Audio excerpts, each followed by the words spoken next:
ആകാശത്തേക്ക് നോക്കൂ, ഒരു പർവ.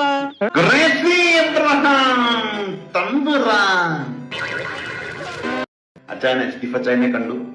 സിനിമയെ കുറിച്ച് പറയുകയാണെങ്കിൽ ഗംഭീര സിനിമാറ്റോഗ്രഫി.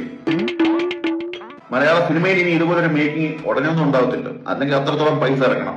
വിവരമില്ലാത്തവനാണെങ്കിലും സത്യം പറയൂ. ഒരു ഇന്റർനാഷണൽ ലെവലിലുള്ള പ്രൊട്ടക്ഷൻ തന്നെയാണ്.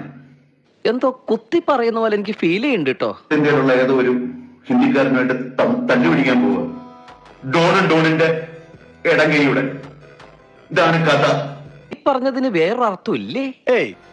പാമ്പിടിച്ചാൽ ലാലേട്ടൻ ഇടയ്ക്ക് അങ്ങോട്ടും ഇങ്ങോട്ടും ഒക്കെ വരും. നിഴല് പോലൊക്കെയാണ്. ഇങ്ങനെ മാത്രം കാണിക്കും. ഇന്നലെ ഇങ്ങോട്ട് വന്നിട്ട് നാളെ സിനിമ ഇറങ്ങും, എല്ലാരും പോയി കാണണം എന്ന് പറഞ്ഞാൽ നമ്മളെല്ലാരും പോയി കണ്ടേനെ. കാരണം ലൂസിഫർ അത്രത്തോളം ഇമ്പാക്ട് നമുക്ക് തന്നെയാണ്.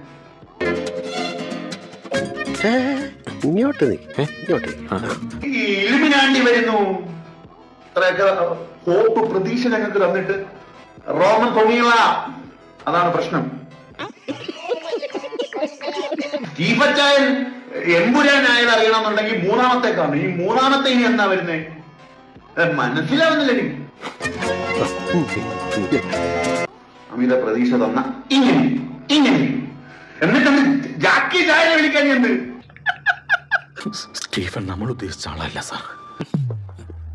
വെറുതെ ചിരിപ്പിക്കരുത് മോനെ. അണ്ണൻ കളത്തിലിറങ്ങേണ്ട സമയമായി.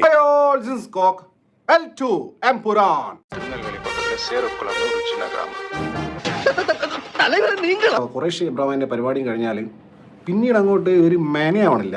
അതായത് എന്തൊക്കെ ചെയ്തിട്ടും ഖുറൈഷി ഇബ്രാഹിമിന് മേനയാവണില്ല. എനിക്ക് അങ്ങനെയാണ് ഫീൽ ചെയ്തിട്ടുള്ളത്. അതായത് ശനി കൊണ്ടേ പോവും. ആര് കൊള്ളും? ഞാൻ തന്നെ കൊള്ളും. ഖുറൈഷി ഇബ്രാഹിമാണ് ഞാൻ പറഞ്ഞത്, സ്റ്റീഫൻ അല്ല. എവിടെ പോലും തരാൻ പറ്റിയിട്ടില്ല. പല സ്ഥലത്തും ഭയങ്കര ലോ ആയിരുന്നു. വോട്ടിട്ടിട്ട് ഇങ്ങനെ ഇരിക്കുന്നില്ല ലാലേട്ടൻ. പക്ഷെ ഒരു എന്താണ് ഖുറൈഷി ഇങ്ങനെ എന്ന് തോന്നുന്ന രീതിയിലുള്ള ഒരു പരിപാടി. താമസിക്കുകയാണെങ്കിൽ എന്നെ ഒന്ന് അന്വേഷിക്കണം. വീട്ടിലൊന്നും പറയണ്ട. അതിന്റെ മേല് കൂനിന്മേൽ കുരു എന്ന് പറഞ്ഞ പോലെ ആന്റണി പെരുമ്പാവൂർ അദ്ദേഹം ഇതിൽ അഭിനയിച്ചിരിക്കുക. റാവുത്തർ എന്ന് പറഞ്ഞ കഥാപാത്രം. കടലിൽ കിടന്ന കോണാനടുത്ത് കഴുത്തി ചുറ്റിയല്ലോ ദൈവമേ. പാൻ ഇന്ത്യൻ പടം. ഇതിനകത്ത് ഇത്ര ലോകത്തുള്ള സകല ആളുകളെ പിടിച്ച് കാസ്റ്റ് ചെയ്തിട്ടുണ്ട്. ഒരു മര്യാദ വേണ്ടേ? എന്നിട്ട് ഈ റാവുത്തർ ചെയ്യാൻ ഒരാളെ കിട്ടിയില്ലേ പൃഥ്വിരാജ് സുകുമാരന്? എന്തൊരു കോമഡി ആയിരുന്നു അറിയാം. തിയേറ്ററിൽ ആൾക്കാർ ചിരിക്കുക അദ്ദേഹത്തെ കാണുമ്പോ. അതിങ്ങനെ ഒരു ആപ്പാവുമെന്ന് ഞാൻ കരുതിയോ? ലൂസിഫറിലെ കുഴപ്പമില്ല, ഇങ്ങനെ കൈ പൊന്തിച്ച് കാണിക്കുന്നു, കുഴപ്പമില്ല. കൈ പൊന്തിച്ച് കാണിച്ച് റഫ്താര സോങ്ങിന്റെ ഇടയ്ക്ക് പോയി. ഇത് ഇരുന്ന് ഡയലോഗ് പറയും സീരിയസ് ആയിട്ട്. എന്റെ പഴയ കൊള്ള സംഘത്തിലേക്ക്, പഴയ നസീറിന്റെ കാലത്തുള്ള സിനിമയിലേക്കുള്ള സീനൊക്കെ പോലെ ഇന്ദ്രജിത്ത് സുകുമാരനൊക്കെ.